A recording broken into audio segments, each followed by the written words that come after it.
At maturity, or as they grow a little bit, you know, this red maple tends to hold this smoother bark characteristic. It's almost a little more stringy, whereas a sugar maple tends to be a little rougher. A sugar maple is what you're going to find on a Canada flag. It doesn't have the serrated edges that the red maple has. Yeah, this is a lot more triangular. Exactly. Yeah. And a red maple is just, you know, it's missing these outer lobes. It's got these serrated edges here. These guys are red maple. So what I wanted to mention was this smooth gray bark.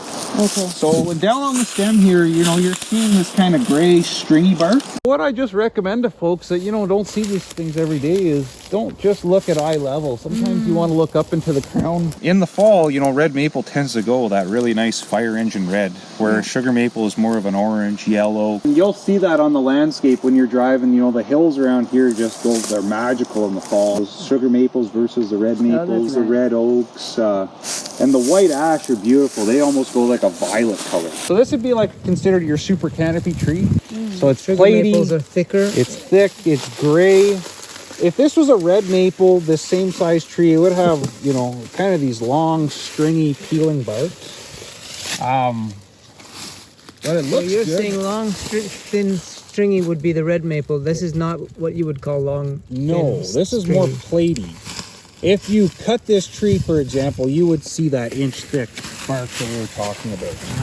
Okay. And this tree again was, you know, likely one of the veterans. When you're saying inch thick, are you talking inch thick this way or inch thick deep?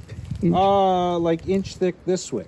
So the actual white wood would be an inch inside of the bark here. Okay, Yeah. that's what you mean by inch thick. Like when you're tapping these trees, you know, you have to find a nice spot because there's a lot of bark to drill through.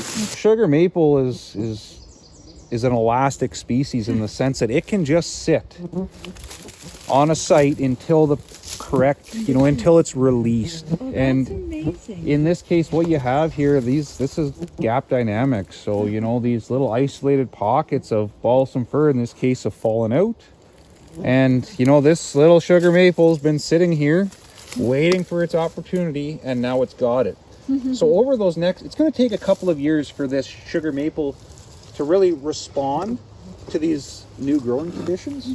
But after those first few years of growth, this tree is going to explode.